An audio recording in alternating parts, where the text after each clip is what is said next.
One thing is like when you're talking about startup, anyone going for a startup, more of a way of living, not the money or income that keeps you going, but the madness to deliver and the constant challenges. And it becomes a way of life. So one thing is sure, either you will win or you will learn. And you will keep learning until you keep winning. Hello everybody, that is my guest Varun Goenka. He's the CEO and co-founder of ChargeUp. So ChargeUp offers the simple solution of battery as a service to a growing community of 2.4 million e-rickshaws. So in this episode, he talks about how he got started by talking to over 500 drivers. He found some huge pain points on the way, so we'll explain what they are. Talks about working backwards to create product market fit, which they did in 12 months. Talks about traction, talks about the business model, talks about how they use technology and data to grow the business, for example, in driver behaviour, patterns, performance analytics, and how they leverage that data as well. It's all very interesting. Talks about the positive impact they have on drivers' earnings and the environment.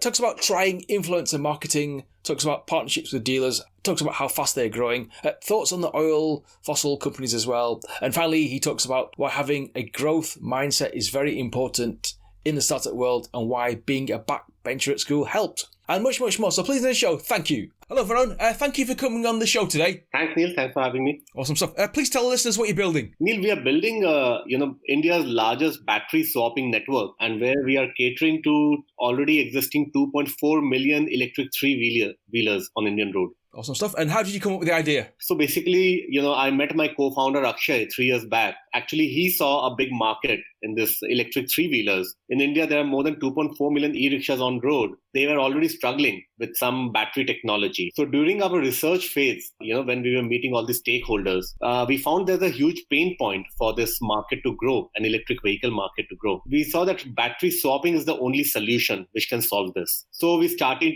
by working backwards to create the right product market fit, and that's how the ChargeUp was born. Awesome. So what do you actually offer? So we offer battery as a service, where we offer advanced lithium batteries, which the drivers doesn't have to purchase. They can just pay per use.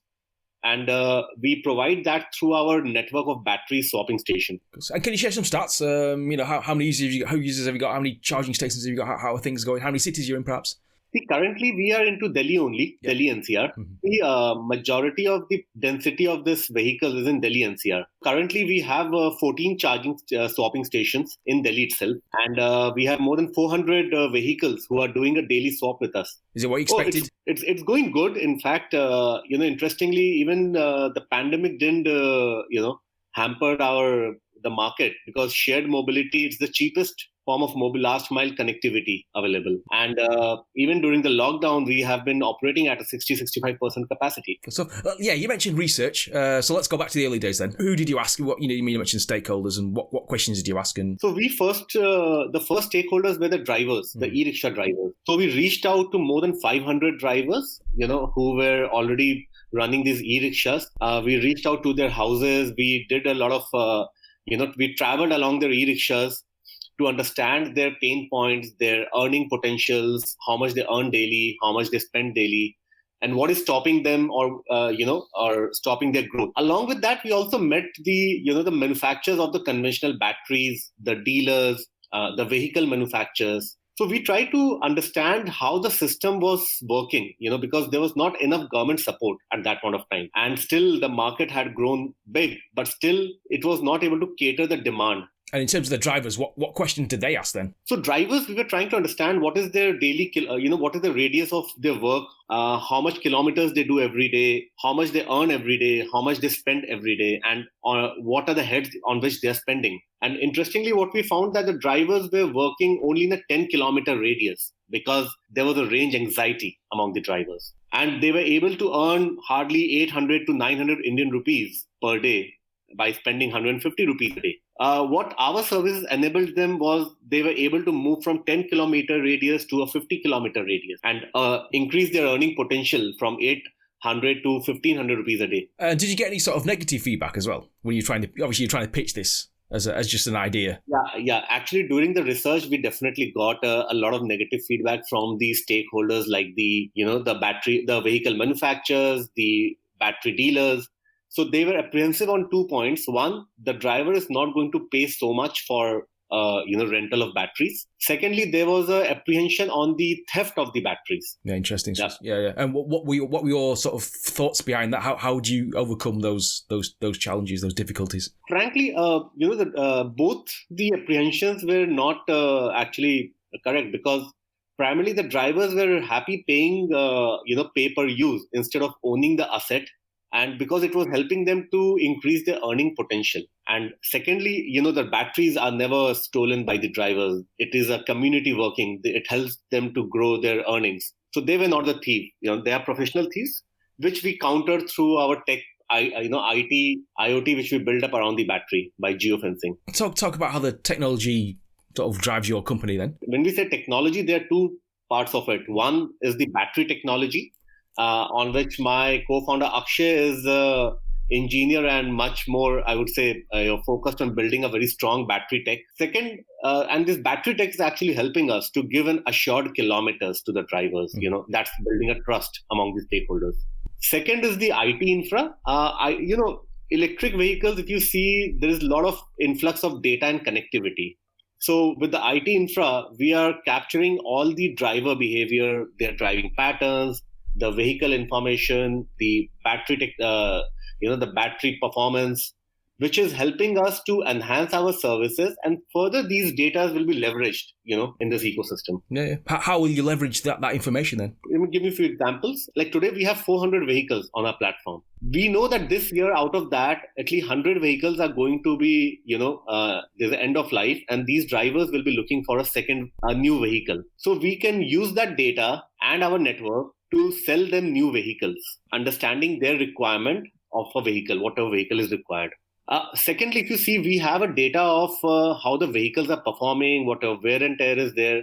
So that helps the insurance companies as well to formulate a better insurance package for the vehicle.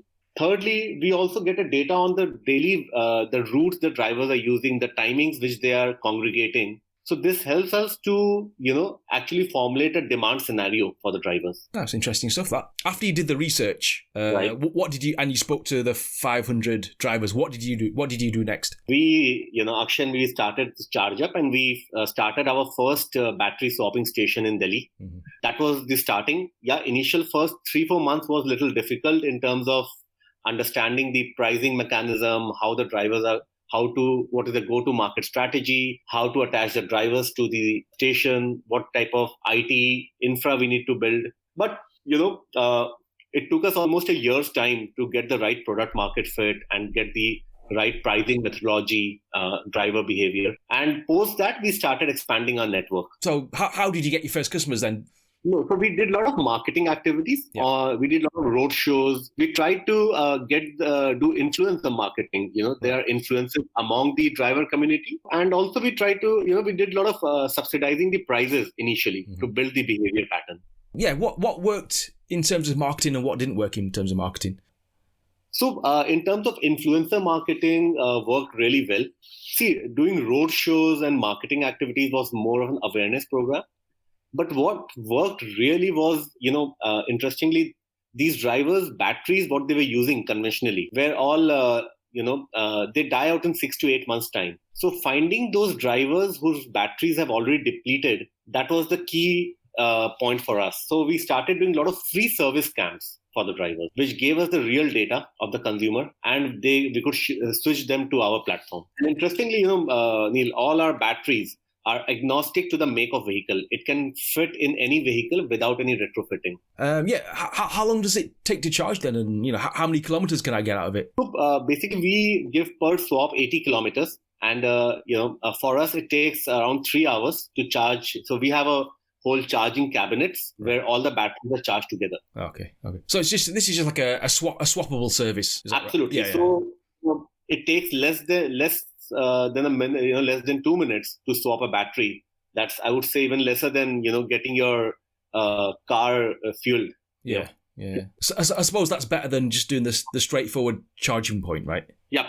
See, so it's a per swapping point. So we are not giving the charging services because charging it anyways, it will be opportunity loss for the drivers. So yeah, it takes time, and then it really requires a real more real estate infra. What did the first prototype look like then? See, the first charging point which we found was actually owned by ChargeUp. We owned it's a I would say a 200 square feet space in the areas where these e-rickshaws congregate. It was within their route, but subsequently we started doing a franchisee model where these we started utilizing the existing dealers in the market to set up the charging infra. Yep. And how do you find doing partnerships with the dealers then? So see, interestingly, if you see today in any business, the dealers whom we identified are the battery dealers who are there already in the market. So we gave them a proposition where they don't have to invest into the batteries. So, there was no working capital required, no marketing, no service. They just leverage their space and the manpower, which gives them, 100% return on their investment per annum and a good recurring revenue. Very good, that one. Fast are you growing now then? We have been growing 40% month on month. Adding a station every week. We have reached a milestone of 3 million kilometers we have done till date. Oh, nice. 0 million kilometers. Is that what you expected or? See, last 3-4 months has been really great in terms of when we started expanding. So, the more stations we have added, the more drivers we have added to our station. Currently we are, I would say by kilometers, we are the largest battery swapping company. Monthly, we are doing close to 5 to 6 lakh kilometers. How does the business model work? So business model was very clear from our side. We were building the trust and convenience for our consumers. Trust in terms of assured kilometers and convenience by giving a nearest battery swapping station. So we started with our brand promise of, that the battery swapping should not take more than 2 minutes. ChargeUp stations should be available at every 2 kilometer radius, and it should give them 2x returns. So our business model, we are building up network with these franchisees on a partnership basis. And through this, we are servicing the e-rickshaw drivers. Our model is asset light and operational light. These batteries we are not buying. We are also leasing these batteries. Okay. Interesting. So let's say I buy a franchise from you. I pay you the license fee. Do I then just keep all the profits myself then? Or do I still need to pay you some money? How it happens, it's a revenue sharing model. Okay. So per swap, what we earn, we give you a percentage of that of revenue, which covers your expenses and gives you a good net margins on that. Awesome stuff. What excites you most about what you're doing then? The most exciting thing, if I say, there are two things. One, the network which we are building. This is going to be like a lifeline for the whole EV industry, 2-wheelers and 3-wheelers. This will help in reducing the cost of the vehicle because 40% cost of the vehicle is batteries. And, this will also help them to pay per use. So there is no range anxiety. So this is going to actually, be as a catalyst for the whole ecosystem to grow. Secondly, there's a good satisfaction on the impact which being created. Impact on the drivers because their livelihoods got better and they're earning almost double the revenue what they were doing before. And secondly, of course, the environmental concerns. If you see the pollution levels, and vehicle emission is the highest in India. Mm-hmm. It is definitely. It's very exciting to build this whole network in Indian ecosystem. And India, if you see, it's not just one country. We always say India is almost, it's like 26 different countries. Every state has got its own way of working and problems. So, making a way out of that and building a company in this sector, I think is an exciting phase. Yeah, sounds exciting. How big do you want to go with this then? Because obviously you're in Delhi at the moment. See, in next 2 years, we are looking to go another 10 cities and build 1,000 more stations. Our ultimate aim is in next 6 years, we are going to build 10,000 stations to cater 1 million electric vehicles on our platform. Yeah. So what about the, obviously you got like oil companies, fossil fuel companies, these are big players. What are your thoughts on, those type of companies? Obviously there's still big players in the market. Firstly, Neil, the market is large enough to accommodate number of players, number one. Number two, the bigger the player, he takes his own course of time to enter a market and try to, they don't have that bigger risk appetite. Whereas a startup, which is where the founder himself is involved in building that company, with a bigger risk appetite, I think with that focus and persistence, he's able to build a dent in that business. Let's talk about you then. What's your background? I actually come from a city called Guwahati, northeast of India. I come from a privileged business family where, I've been working since the age of 18 years. Okay. So last 20 years of experience and with a lot of failures and learnings have been there. I shifted to Delhi 14 years back to start something on my own. And I started my first company into clean tech in solar energy, where we were doing trading of green certificates and putting up solar power projects. But what advice would you give our listeners in building a startup? What should they be focusing on, perhaps? Frankly, right now, I'm taking a lot of advices. But with the limited knowledge, what I have and seen is, I always believe in one of the teachings from Bhagavad Gita, which is buy yourself, better yourself. Don't look at others. So customers are your best investors. Try to be the best and useful for your customers. And success and size are side effects. And what sort of qualities should entrepreneur have? I think, a growth mindset and persistence are two really important qualities. And further developing, I would say developing people skills and financial discipline are a real important thing for any entrepreneur. What are you working on right now then?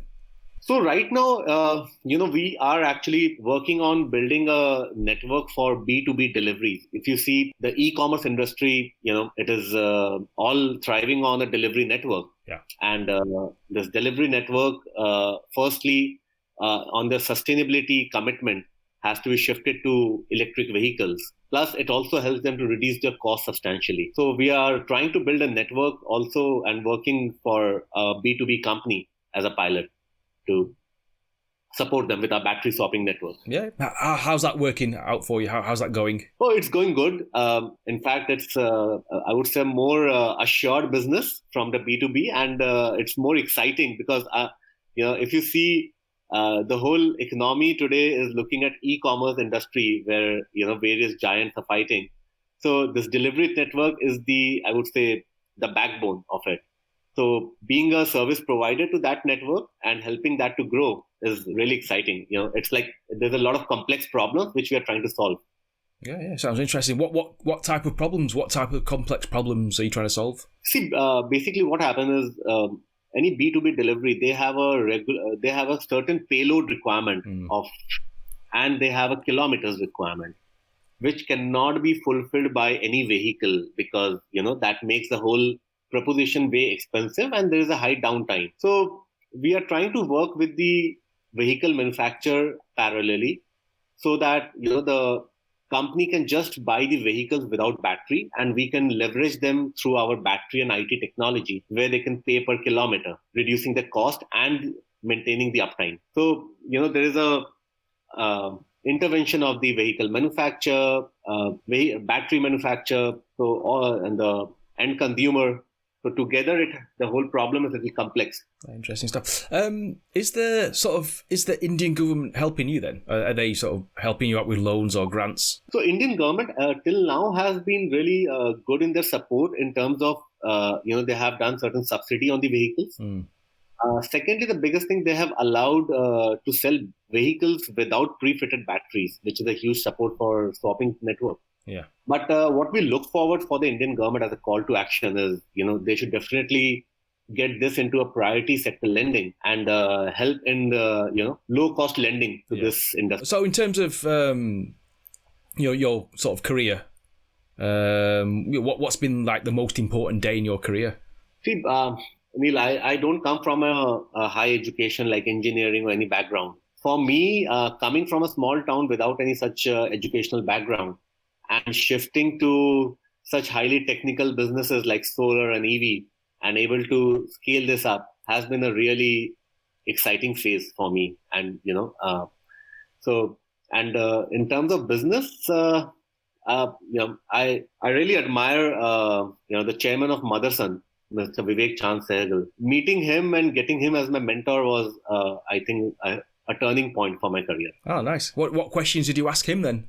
Don't ask that. I asked him too many questions, but interestingly, Mr. Sehgal, who doesn't had any such education background or business background, started small and today present in more than 41 countries, one of the largest automobile company, and very strongly rooted with Indian culture and beliefs. That's good. That. What advice would you give to someone who wants to do something similar to you, like a clean tech startup? Because you've done solar and EV. I would ask him to just focus on two things. One, first, try to build a real good team.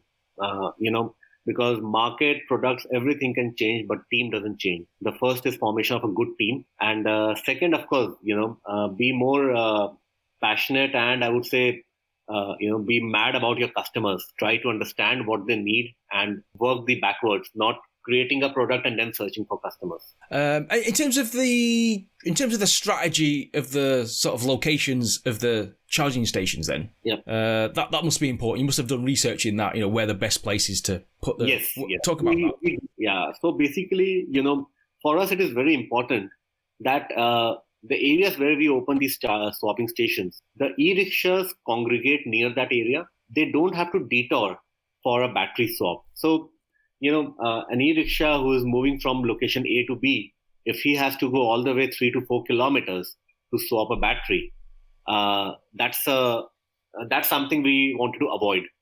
So before we open the station, our ground team goes for a on-ground survey where we find out the routes of the rickshaws, where they congregate, and what is the best location. And in that location, we find the dealer network. Excellent. You mentioned your co-founder. How did you meet your co-founder? So we met through a common friend, actually. Akshay was already looking at this industry and was looking to go for a startup, and he had just built up a battery technology. And I was also looking for some more impactful and a larger market to address, where I happened to meet him through a common friend. So we almost spent a year together before starting the company. So, we have a very good synergy where Akshay has a strength on the product side, the battery technology and the strategy. And I have been hands-on, on-ground person on execution, team building, marketing. What were your first impressions of your co-founder? That's a little difficult, It's been a while we met. But apparently what I saw as the first impression, the guy was more transparent and he didn't have any attitude. Okay. He was a very transparent and a simple guy. Oh, that's good stuff. Interesting stuff. So, because you worked in the solar industry, because I thought that would have been like the bigger industry to be in. Neil, but interestingly, when I was in solar, I was pretty new. Right. And I was more. I actually missed the bus in, I would say, an opportunity in solar where people were going on the Resco model with industries. So I missed that opportunity, and I was more focused on building small projects. So solar as an industry has grown, no doubt. But yes, we have missed few opportunities in that while we were in the industry. How does that make you feel that you missed that opportunity? It used to feel really bad actually, because I could have definitely built up with my positioning, I could have built up a very large company in solar itself. But that led me, learn a lot of financial modeling and how to visualize and how to see an industry. And, as Einstein says, imagination is more important than logic. So I think I went more with the logic instead of the imagination, that how an industry can shape up. No, interesting insights there. Nearly finished now. Actually, where do you get your batteries from? Buying the batteries from an Indian company made in India, but we give them our own designs to manufacture. In terms of Tesla, what do you think about what they're doing? Tesla is, I think it's one of these. Because of Tesla, the EV industry has actually come into the scenario. And what I believe how Tesla works is their AI system is brilliant. It's not a product company; it's a pure technology company. Have you driven an electric vehicle? I have driven an electric vehicle, but not Tesla. Right. What was it like? I'm thinking of getting an electric car. So electric vehicle is it's really a pleasure to drive it, because the whole experience. If you see, there is no sound in the vehicle, and the whole as you speed up, there is no suspension torque is there. So the experience of driving electric is interesting, but yes, integration of the IT and the tech part will make the whole experience better, as the Tesla has been doing within their vehicle. What's your management style like? Are you a hands-on person, a hands-off person? I'm completely hands-on. I completely, as I told you, the first thing what we build up was an excellent and great team, and we just make the whole plans and let the professional and the team execute it, so that, we can more have an overview on it and, guide them in executing it better. And what do you look for when you're hiring people then? What qualities is it? Like someone who's got good all round skills or someone who's got speciality skills? See, definitely. Firstly, we definitely see the speciality skill what we are hiring them, because accordingly we try to fill those gaps with those required skill sets by the individuals. And one very important thing definitely we see is a growth mindset. Neil, with a growth mindset, a guy will reach out to any person to get the work done, and his focus will be definitely customers. How do you go about getting a growth mindset then? Is it something you already have inbuilt inside you, or how, let's say I don't have a growth mindset, how do I get that? See, firstly, if you have a team of 10 people, 10 if even 70% is having a growth mindset, the rest 3 will adopt to that culture. And while we interview any individual, though we have a set of queries to find out, but it's the first 5 or 10 minutes where you actually find out with that person's energy level, how he's behaving, that whether he'll fit into the culture, organization culture or not. So you can tell within 5 to 10 minutes? Absolutely. Wow. What questions do you ask? Frankly, it's more of a chit chat. It's nothing like a very structured, but as I said, after the skill rounds are over, that's where I come into the scenario where I try to understand. There are different type of people. If you see, even if when you guys, we were in school, there were guys who were backbenchers, there were guys who were frontbenchers. People who are backbenchers, who have been hustling a lot, who have been able to, went through a lot of heartbreaks and have been able to do lots of ups and downs in their career, are the people who are able to manage these, even the tough times and able to take the pressures while building a startup. So you were the backbencher at school then? Absolutely. Okay, great. What sort of motivates you now then? My motivation is one is definitely the growth.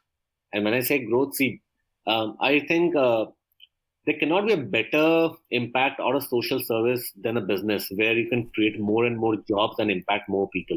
And luckily, we are into a business where, apart from creating jobs, we are actually helping to build a better livelihood for our end consumer. So, that growth and working with a super team is actually a big motivation.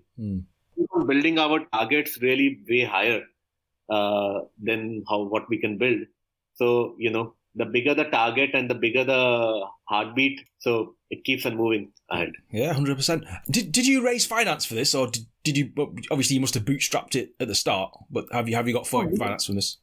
We had been bootstrapped. Recently, we had did a very small round of financing with some strategic financing, I would say, fundraising. So now is that pressure on or pressure off now? Now that you don't have to bootstrap this now. So we have been financially prudent while doing this. Neil, I come from a typical Marwari Baniya background. So if my business doesn't give positive cash flow, I don't think so I'm creating enough value for everyone. So there was not that challenge of being a bootstrap if you are more prudent on the finance. Mm-hmm. What sort of, just for our listeners, what sort of bootstrap strategies worked for you then? Of course, when you're bootstrap, number one, you are not just riding the growth wave to, please the valuation game in that, number one. You are more focused is on the product market fit, the customer experience. So, the initial 1.5 years, we could spend very easily on the product market fit and the customer experience, building that. Secondly, it also helps you to become more financial, create that financial discipline within the organization. Any startup, if it raises funds at the very initial stage, trust me, there is no financial discipline. It spends a lot of wrong heads, I would say. Do you think anyone can be an entrepreneur then? Do you have to be a backbencher to be an entrepreneur? Probably not. Yeah, as I told you, it's just the growth mindset and the persistence. Anyone can be an entrepreneur. Is there any sort of books or blogs, videos that helped you can recommend to our listeners? Yeah, it does. I am a daily, I'm a reader of Bhagavad Gita. I think that's the best book that can be read. Because obviously we have listeners around the world who probably won't know what that is.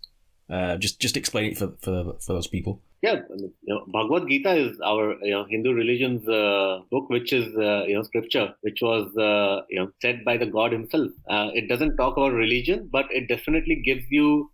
It's a way of life. It teaches you how to deal with people, how to deal with your work, and it more talks about karma. So I think you don't need any other book to read apart from that. Mm-hmm. No, definitely good answer to that one. What can go wrong then? It seems to be all going right at the moment. Getting drivers, getting charging stations, making money.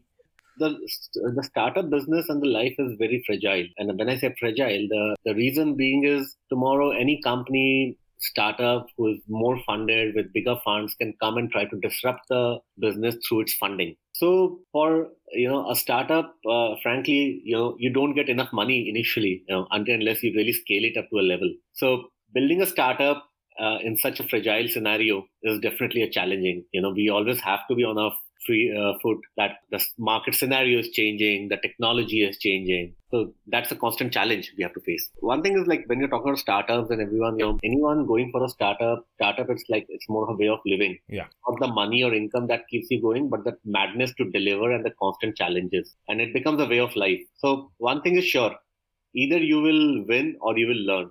And you'll keep learning until you keep winning. Kept you going in the early days? As I told you, it was more about the product market fit, what we were more spending our time on. And it's actually one more interesting what happens is when you're alone in the market, your pace is a little slow, I would say. But as the competition gears up and more challenges comes up, that is where you start speeding up in the game. Well, what is the clean tech startup scene like in India then? Oh yeah, interestingly, till prior to electric vehicle industry growth, it was not seen as a much scalable or a big sector, clean tech. But electric vehicles have definitely put the focus of the entire finance industry into this looking at this clean tech space. Yeah. As a future, right now, one more thing, Neil, we are actually building up a very robust IT infrastructure where our consumers will be able to pay per kilometer instead of paying per swap. And, they will be able to, as per the discharge status of their batteries, they will be, able to route through the nearest swapping station. So that is something our team, we are building right now. Wow, that sounds really exciting. Varun, one last question for people who want more information on you and the business. What must they do? Our website is www.echargeup.com. I'm available on LinkedIn, and my email ID is Varun Goenka Goenka @echargeup.com. Varun, absolutely fantastic to speak to you today, and I wish you all the best. Thanks a lot, Neil. Thanks for having me. It was a really nice connecting with you, and I hope your listeners enjoy this conversation. Awesome stuff. Cheers, mate. Thanks to Varun for coming on the show today. Go to echargeup.com for more information. Obviously, if you're listening to this in a rickshaw, please tell your driver about this, and obviously, please leave a good tip as well. So that's the end of the show, and I thank you for listening and supporting the podcast, and I shall be back next week. If you're building something really exciting, then please send me an email, hello@neilpatel.co, or you can tweet at Indian Startup HH, or you can go to facebook.com/Indian Startup Show. Love to connect. Thank you, and goodbye.